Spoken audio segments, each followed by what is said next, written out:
Libia, de lo que fue, de lo que es y de lo que no sabemos qué será.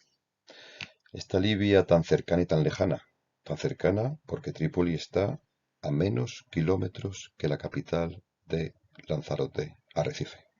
Unos 1750 kilómetros nos separan aproximadamente de ambas capitales. Sin embargo, la percepción que tenemos de Libia es mucho, mucho más lejana. Un poquito este país, vamos a ver primeramente su población. Más o menos entre 6,3 y 6,7 millones de personas pueblan este estado. Además tiene una extensión de más o menos 3 veces y media España, con lo cual nos está indicando esta baja densidad de población. Población que se va a concentrar principalmente en la zona norte y en algunas áreas como las capitales de las provincias en las que se reparte el Estado libio.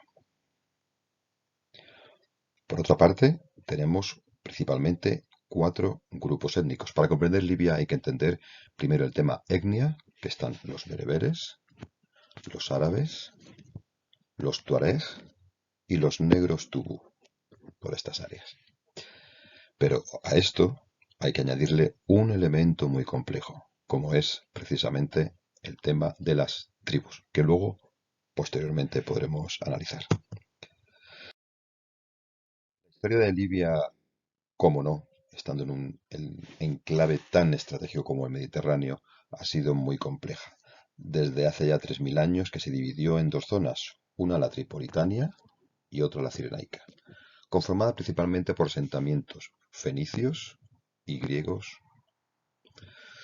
Posteriormente aparecieron los romanos, creando la ciudad de Leptis Magna, que fue destruida por un terremoto en el siglo III y IV.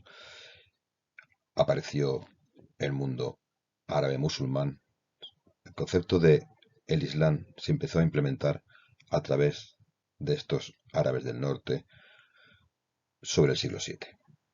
A partir del siglo XI se empezaron a establecer dos tipos de tribus, las Banu Hilal y los Banu Salim. Además, cada una de ellas en los mismos enclaves que estuvieron los fenicios y los griegos. Esa separación de Libia sigue siendo la que actualmente tenemos en el año 2023. Por otra parte, tenemos aquí las invasiones de los otomanos, diferentes eyalatos, que eran pequeños emiratitos que se establecieron en las costas del Mediterráneo por parte del Imperio Otomano.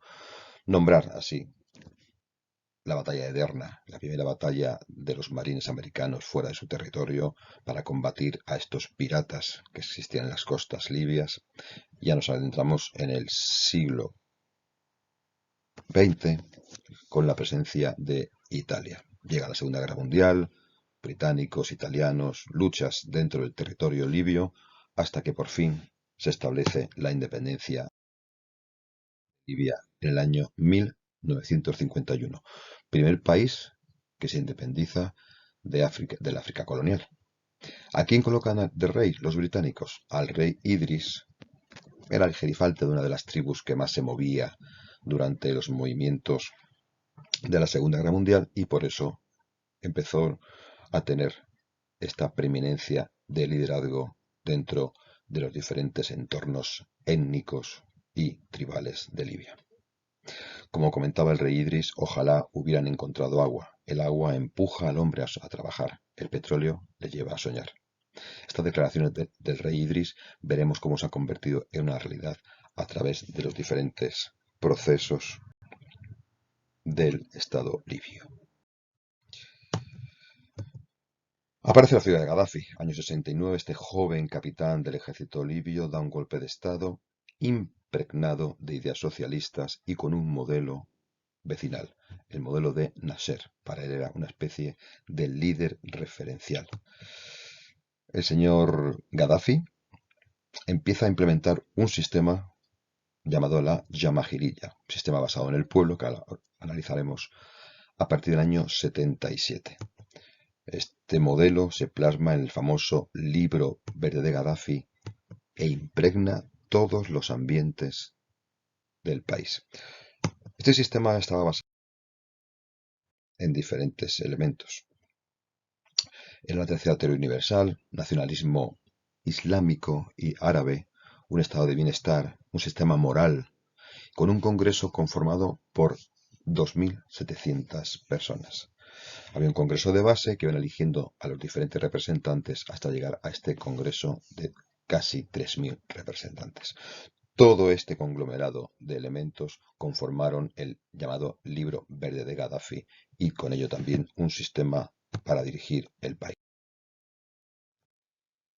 Y él se coloca, como no, en este concepto tan egocéntrico de Gaddafi, por supuesto él se denominaba guía de la gran revolución de 1 de septiembre de la Yamahirilla árabe, Libia Popular Socialista, también se denominaba el hermano líder, el rey de reyes africano, el líder de oro, el guía de la era de las masas y el líder de la revolución.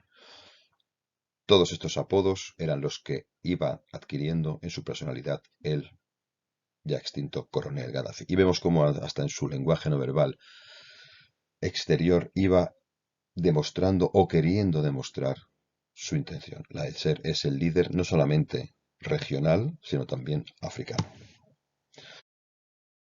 Declaraba el que fue embajador de Rusia en Libia, cuando le preguntaron sobre la opresión del régimen libio de Gaddafi, dijo: ¿de qué opresión están hablando? Los libios se beneficiaban de créditos a 20 años sin intereses, construir sus casas y que puedan comprar coches, comida y combustible con subvenciones. Pero este sistema hemos visto demostradamente que no ha tenido éxito. La sustentación de un régimen a niveles de ayudas, lo único que hace es que la gente no se preocupe ni en formarse, ni en trabajar, ni en su futuro. Las subvenciones al final, cuando no se recibe el maná del cielo, caen por su peso, destruyendo el Estado, como tenemos el ejemplo actual de Libia. Vamos a ver rápidamente la historia de Libia en sus banderas.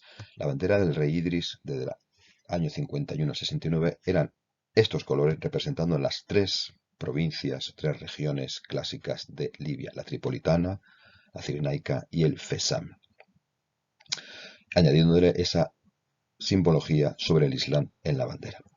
Posteriormente aparece Gaddafi y modifica la bandera para ubicar los colores típicos de las repúblicas árabes: el rojo, el blanco y el negro, a modelo de la bandera ya de Egipto.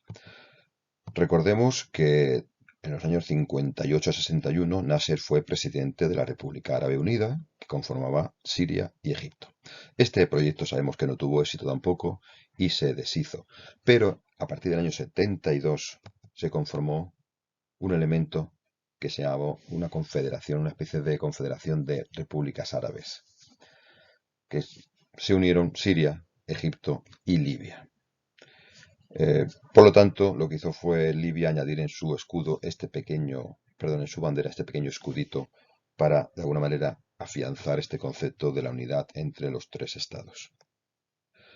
Posteriormente, en 1977, Gaddafi modifica el color de la bandera, es cuando empieza a implementar la yahirilla, y esta yahirilla lo que hace es que cambia la bandera a un color verde liso, hasta el 2011, que es la caída de Gaddafi, y a partir de este año se retorna a la bandera inicial de la independencia libia. Vamos a hablar de los grupos étnicos, pero no solamente de ellos, sino también de las tribus que es un elemento fundamental para comprender la geopolítica de Libia durante Gaddafi y también en la actualidad. Aquí tenemos en color verde las tribus que fueron fieles a Gaddafi, por lo menos en algún momento. Algunas de ellas cambiaron de bando, como por ejemplo la Warfala, que a partir del intento de golpe del año 93 ya pasa a estar en contra de Gaddafi, sumándose a las de Zintani, a las de Misrata, que también intentaron un golpe en el 75, o a las tribus como Al-Awakir y Al-Baida. Sin embargo, las que se mantuvieron prácticamente fieles a Gaddafi fueron los Washefamas, los Tarhuna, los Warfala en un principio, los Merjarja y los Magariga o Magariba. He dejado la última, justamente la tribu de Gaddafi. De ahí el nombre, Muammar al-Qaddafi, de la tribu de los Qaddafa. Esta tribu que es además la primera que le vio nacer y la que también la última que le vio morir. Conformándose estas especies de alianza durante su mandato, Gaddafi se mantuvo en el poder hasta que todo esto se deshizo conforme a diferentes decisiones políticas que fue tomando en todo su proceso de mando. Hablando de grupos étnicos, quería nombrar este caso que es escalofriante, el caso de los tubús. Los negros tubús, que son los que se encuentran al sur, en la frontera con el Chad de Libia, se han conformado como un elemento de control de todo lo que son las migraciones y todo el tema de tránsito de materiales, ya sea drogas, teléfonos móviles, antigüedades, marfiles, lo que sea. Pero también están desarrollando una serie de redes clientelares de esclavos durante el siglo XXI, a vergüenza del resto de países. Se están vendiendo personas que provienen de diferentes países del sur, ya sean Mali, Burkina Faso, Níger, Nigeria, etcétera, que con esos pequeños ahorros de 300 euros que les cuesta el billete para llegar a las costas libias y de ahí intentar progresar hacia Europa, se encuentran coartadas sus ilusiones cuando los negros tubos los venden a diferentes señores ricachones, señores árabes en su mayoría, que los utilizan como auténticos esclavos. Aquí tenemos declaraciones como de este señor Algali, que era de origen maliense, o bien otras declaraciones que dan escalofríos sobre la venta de esclavos, sobre todo en la capital de la provincia de Fezzan, Sabha. Ahí los tienen de alguna manera hacinados en diferentes centros abandonados de lo que fueron los elementos del ejército o de la estructura de Gaddafi, y actualmente son vendidos por diferentes precios, algunos hasta 3.000 euros, y pasan a trabajar tomando un poco de agua y un poco de pan al día durante meses. Dentro del régimen de Gaddafi hay que destacar obras, pues, elementos que dejan esa huella como a los megalómanos. En este caso fue de agua. En la zona de Krufa, al sureste de Libia, se encontró un yacimiento de agua fósil, el mayor yacimiento de África y posiblemente del mundo. Yacimiento que abarca parte de Egipto, parte de Chad y parte hasta de Sudán. Más de 2,5 millones de kilómetros se extiende por debajo de tierra a más de 200 metros este yacimiento de agua fósil. Además tiene un elemento de salinidad que le hace apropiado para el consumo humano. Por lo tanto, haciendo prospecciones petrolíferas, encontraron casualmente en Kufra este elemento de agua, estos acuíferos, y la idea de Gaddafi fue, en un principio, que la población que estaba al norte de Libia, que no tenía forma de obtener agua, porque las desalinizadoras eran caras, pues tuvo la opción de llevarse a toda la población hacia el sur. La población se negó y tras estudios decidió hacer lo contrario, llevar el agua hacia el norte, y construyó este increíble llamado río artificial, o también llamado el Gran Oasis, que fue llevando agua desde los yacimientos acuíferos del sur hacia el norte.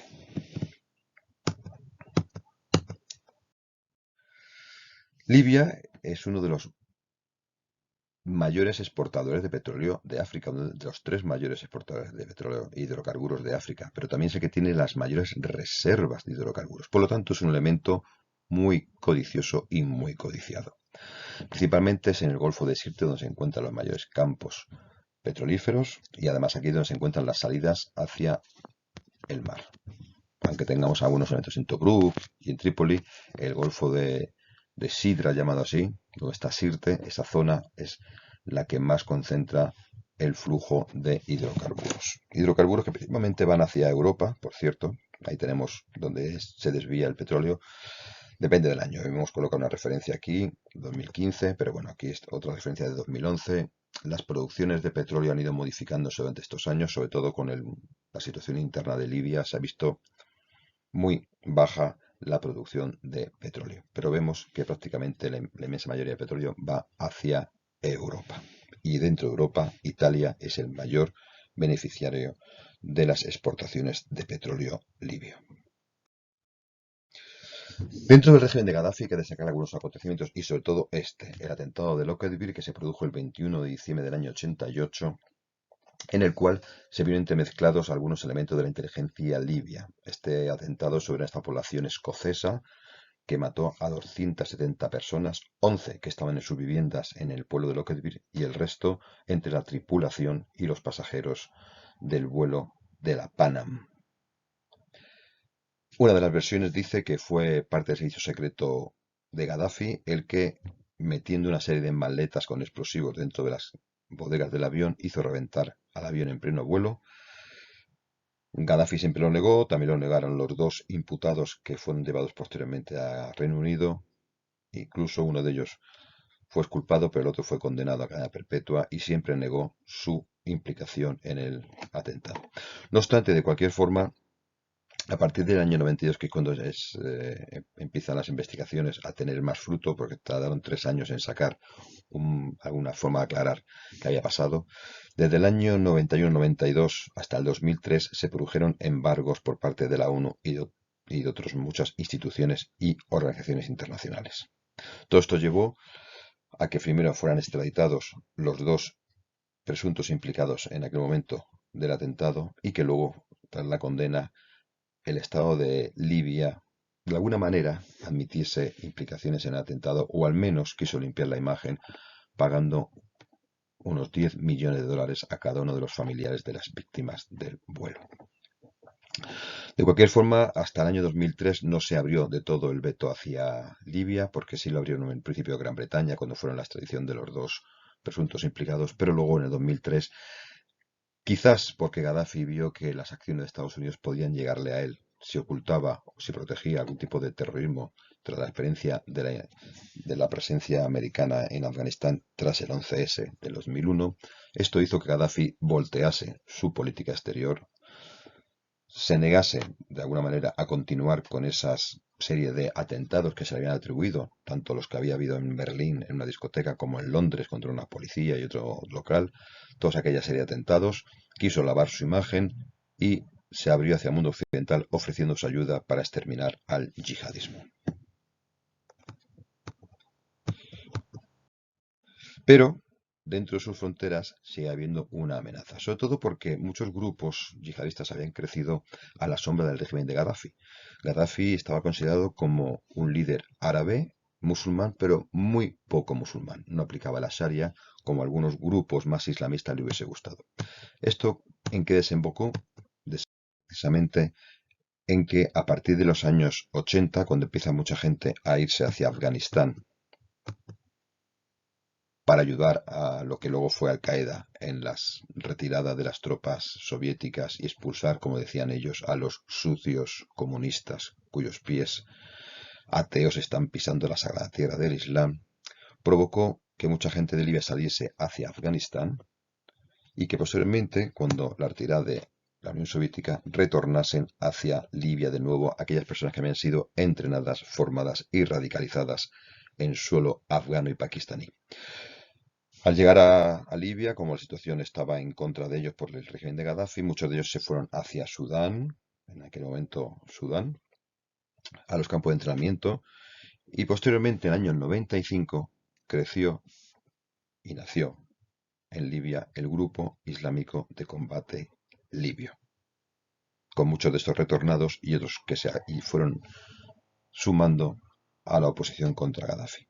Posteriormente, y tras el desarrollo de Al-Qaeda a nivel mundial, aparece la franquicia de Al-Qaeda en el Magreb Islámico en el año 2007. En el 2011, aprovechando ya la debilidad de Gaddafi, aparece un grupo autóctono de Libia que luego se extendió por Argelia, Túnez, Marruecos y se fue hacia el este para tener pequeños grupos franquiciados tanto en el Sinaí como en el Yemen, del grupo llamado Ansar al-Sharia, los defensores de la Sharia. En estos momentos también, cuando crecen diferentes movimientos como el movimiento islámico libio, aprovechando que ya Gaddafi estaba en sus últimos momentos en esos territorios del régimen y que Gaddafi posteriormente, como sabemos, en octubre del 2011, el 20 de octubre, es ya aniquilado. Veremos cómo además en el 2014 van cogiendo fuerza muchos grupos y empiezan a tener presencia Daesh, que nace precisamente en el año 2014, en junio de ese año, y aparecen elementos como el Consejo de la Shura de los Mujahidines de Derna para establecer sus preceptos dentro de Libia. Ansar fue perdiendo fuerza y fueron algunos de ellos deberándose hacia grupos como Daesh o hacia el Consejo de la Shura de los Mujahidines de Terna. La presencia de yihadistas hizo que muchos de ellos tuviesen control sobre las principales ciudades y entre ellas también, por supuesto, las plantas petrolíferas. Por lo tanto, también tenían control sobre la venta del crudo que había allí. De hecho, durante estos años es cuando un barco de Corea del Norte empieza a abastecerse con petróleo y es detenido por barcos de la Armada estadounidense cuando intentaban salir de Libia con petróleo comprado a grupos yihadistas o de tendencia islamista radical.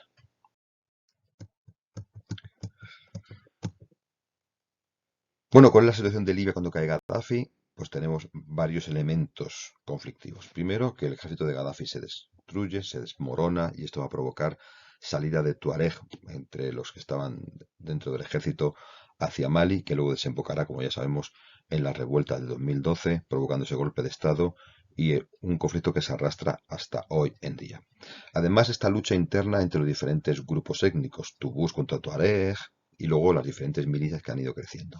La juventud de Libia, muy grande en porcentaje, una pirámide, como ya sabemos, inversa, y además con muchísimo índice de paro y poca preparación. Acostumbrados a estas ayudas que recibían, no se preocuparon en su momento ni de formarse, ni de prepararse, ni de trabajar. Y con la caída de Gaddafi, también la apertura de diferentes prisiones, lo que hizo que muchos de los que estaban en la cárcel, ya sean por crímenes comunes, algunos, crímenes políticos, según Gaddafi, otros yihadistas salieron en centenares a la calle, provocando también esta inestabilidad interna del Estado libio. Bueno, esta es la situación a la que sumamos también la presencia de diferentes grupos yihadistas, llámense Ansar al-Sharia, Movimiento Islámico Libio, Grupo Islámico de Combate Libio, Al-Qaeda, Magreb Islámico o Daesh, da igual. Al final eran diferentes grupos que luchaban por mantener su supervivencia y su hegemonía en diferentes áreas. Vamos a analizar un poquito rápidamente el tema de la política libia, que es complicado. Complicado porque tras la caída de Gaddafi se establece un Consejo Nacional de Transición por una persona moderadamente islamista llamada Abdel Jalib. Este gobierno se mantiene, este consejo se mantiene hasta las elecciones de julio de 2012, donde tras las votaciones se coloca de presidente, un equivalente al presidente, al-Megharif y a un primer ministro llamado Ali Zeidan. Un gobierno más o menos moderado que se va manteniendo, pero con una situación de inestabilidad terrible. Grupos que luchan entre ellos, milicias que se van vendiendo y comprando, grupos yihadistas que van creciendo, que en el 2014 sabremos que vendrán los del Daesh. Y toda esta serie de elementos hacen que el Estado sea un Estado fallido y que incluso el primer ministro Ali Zeidan fuese raptado durante 2 días durante su mandato. Esto fue desestabilizando el gobierno, también por la situación personal de Al-Megharif, y llegó al poder Nuri Abu Sameh. Aunque aquí habían ganado en estas elecciones un partido pues liberal y moderado, quien mantenía el control fue el elemento islamista. Había conseguido llevarse bajo su influencia a diferentes líderes independientes y a otros partidos, con lo cual poco a poco se fue estableciendo un liderazgo islamista basado en los hermanos musulmanes, el partido de hermanos musulmanes de Libia. De hecho, hasta promulgaron una ley que era de aislamiento político, es decir, prohibían que cualquier elemento que había estado con Gaddafi pudiese estar en el poder y además implementando la Sharia como elemento fundamental legislativo dentro del Estado. Esta percepción de que Libia se iba haciendo cada vez más islamista, no le gustó mucho a este hombre que había sido un general de Gaddafi que luchó contra los del Chad en las guerras de los Toyotas y que luego fue acusado de traición y tuvo que salir del país para irse a Estados Unidos. Parece ser que bajo la influencia de la CIA retornó cuando cayó Gaddafi y aquí empezó a tener cada vez más influencia. No quería que se estableciese un sistema islamista dentro de Libia y por lo tanto empezó a crear una oposición llamada la Operación Dignidad. La Operación Dignidad pretendía quitar el poder a los islamistas para establecer, según su criterio, una transición liberal para que hubiese elecciones. Todo esto se fue conformando hasta las elecciones del año 2014, el 25 de junio de ese año hubo elecciones con poca participación, el país estaba muy inestable, muy inseguro, la gente no se atrevía a ir a votar y ganaron los partidos menos islamistas. ¿Pero qué ocurrió?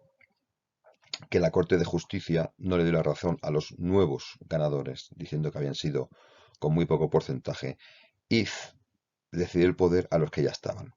En resumen, los que estaban en Trípoli se quedaron en Trípoli y los nuevos ganadores, al no poder establecerse en Trípoli, se tuvieron que ir a la parte más oriental del país. Volvemos otra vez, fenicios y griegos, este y oeste. En la parte occidental se colocan los islamistas en Trípoli, en la parte oriental en Tobruk, además en un barco abandonado y en un hotel abandonado, establecen su sede gubernamental, el gobierno de Aquila Saleh Isa.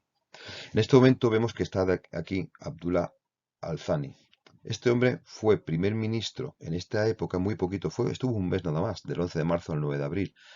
Luego se retiró porque se encontraba muy inseguro tras las amenazas de algunos grupos y cogió el poder Metik. Pero Metik duró hasta el 9 de junio. En el 9 de junio volvieron a ofrecer el poder de primer ministro al-Thani. Pero al-Thani estuvo también poco más de 2 meses, puesto que en agosto se inicia la lucha entre ambos gobiernos y decide irse con el gobierno de Tobruk. Y aquí se queda como primer ministro, colocándose entonces en aquel momento a Omar al-Hassi como primer ministro del gobierno establecido en Trípoli. Como vemos, un auténtico lío. Mantenemos el año 2015 y parte del 16 con dos gobiernos y es cuando la comunidad internacional decide coger a otro señor llamado Fayez al-Sarraj para darles su apoyo y que crean un nuevo gobierno que sea un gobierno de unidad.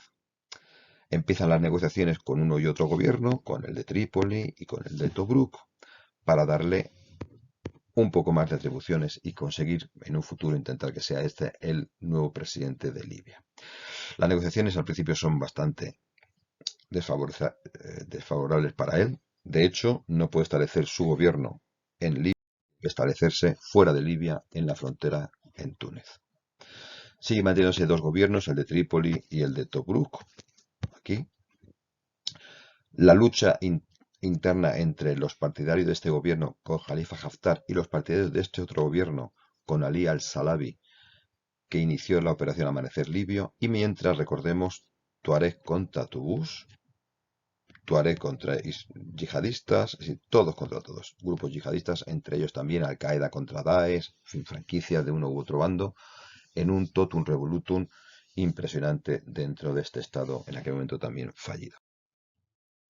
Poco a poco, tras negociaciones y el apoyo de diferentes países como Italia, Francia, Estados Unidos y la ONU, el señor Sarraj consigue tener apoyo de diferentes partes de un gobierno y de otro para conseguir sentarse en la mesa en lo que llamó un gobierno de acuerdo nacional en aquel momento.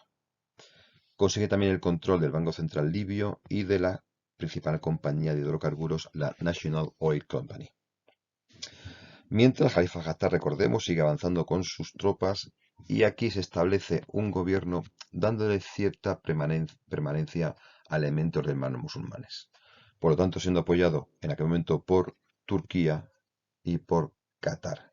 Mientras que estos de aquí van obteniendo el apoyo, sobre todo a partir del año 2013, cuando ya no hay hermanos musulmanes en Egipto, de Arabia Saudí y de Emiratos Árabes Unidos. Pero también de Rusia, que empieza a apoyar al Khalifa Haftar como elemento, considerándolo en aquel momento como referencia para un nuevo gobierno en Libia. Poco a poco la situación se va desarrollando, consigue tener Farraj más capacidad de gobierno, se establece en Trípoli, había estado en una base naval primero y luego ya pasó a Trípoli, la capital. Khalifa Haftar sigue avanzando, consigue los apoyos del que era hijo de Gaddafi, Said al-Islam Gaddafi, la espada del Islam. Y la guerra civil continúa en Libia, recordando siempre todos contra diferentes controles. Aquí vemos cómo Haftar va ampliando sus territorios en 2006, sigue habiendo tribus, por ejemplo la de las rebeldes de Misrata que siguen teniendo presencia en esta zona, grupos en Trípoli, otros milicias diferentes en las zonas blancas, los Tuareg por aquí, los Tubús por aquí, es decir, diferentes grupos como el Cintán y a todo esto sumándole diferentes grupos y milicias de corte islamista y otros simplemente como supervivientes fallidos. Esta situación vemos cómo se va desarrollando hasta el año 2018, donde por fin, y tras las inmediaciones del presidente francés Macron, que intenta sentarse a la mesa a ambas partes, tanto a un gobierno como a otro, en este caso ya el gobierno de Saleisa, sobre todo con la mano fuerte de Khalifa Haftar, y al-Sarraj, cada uno de ellos apoyado, vemos estas banderas, por diferentes potencias internacionales, cuyo objetivo era el control de Libia para, en algún momento determinado, establecer una serie de elecciones y establecer un gobierno democrático. Año 2019, seguimos en las negociaciones hasta que por fin se sientan a la mesa Sarraj y Khalifa Haftar en agosto del 20, justamente en este año de la pandemia, para intentar negociar y tener un parón en el alto el fuego. ¿Qué ocurre? Que por un lado se firma, no se cumple por las partes, pero es que además el alto el fuego no se garantiza por ninguno, porque hay otros elementos que están fuera del ámbito de las competencias de ambos dos. Por lo tanto, vuelven a sentarse en octubre del año 2020, se crea el Foro del Diálogo Político en Túnez, en noviembre del año 20, donde por fin Sarraj se retira y da paso a una nueva figura para que establezca un elemento de control en Libia. Va a ser Mohamed Menfi, el que se establece como una especie de jefe de gobierno y se coloca a Abdelhamid Dabeiba como primer ministro. Esta situación en el año 2021, en el cual si hubiese pretendido hacer unas elecciones en marzo, que no se celebraron, como ya sabemos, se postergaron hasta el 24 de diciembre del 21, que tampoco se celebraron, como ya sabemos, y mientras algunos países, entre ellos España, se va a reunir con el gobierno libio en un intento de aproximación para también, por supuesto, tener esa capacidad de negociación a niveles empresariales de hidrocarburos con Libia. La situación se va manteniendo, aunque haya diferentes acuerdos y iniciativas de paz, pero no es así. Haftar tiene ya control prácticamente en todo Libia, hasta que Turquía, apoyando a la zona de los prohermanos musulmanes y el gobierno de Trípoli, interviene con tropas y frena el avance de Haftar en el 21.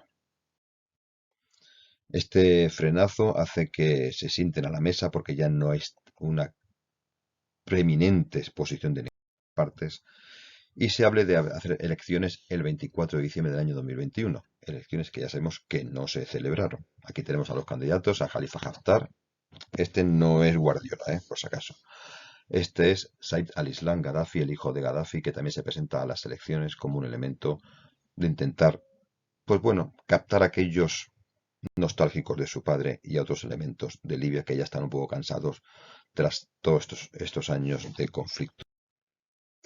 Durante estos años, la ONU designó al enviado especial de la ONU para Libia, que estuvo representado por varias nacionalidades y varias personas, desde este hombre, que estuvo en diciembre del 12 hasta septiembre del 14, libanés, al español Bernardino León, que fue quitado de en medio porque tenía algunos intereses económicos en Emiratos y como eran unas partes implicadas en el conflicto, dijeron que no era neutral, por lo tanto salió de ser el enviado especial, pasó entonces a manos de un alemán, Martin Kobler, luego otro libanés, Ghassan Salamé, que salió llorando desesperado por no poder tener soluciones para el problema. Retomó Stephanie Williams, luego Ian Cubis, volvió Stephanie Williams para ver cómo ahora tenemos a otra persona de Senegal, que es el especial de la ONU. Durante este proceso del 22 y 23, Stephanie Williams hizo un trabajo bastante bueno intentando sentar a las partes y que las cosas se calmasen, pero lejos de ello, ¿qué ocurrió?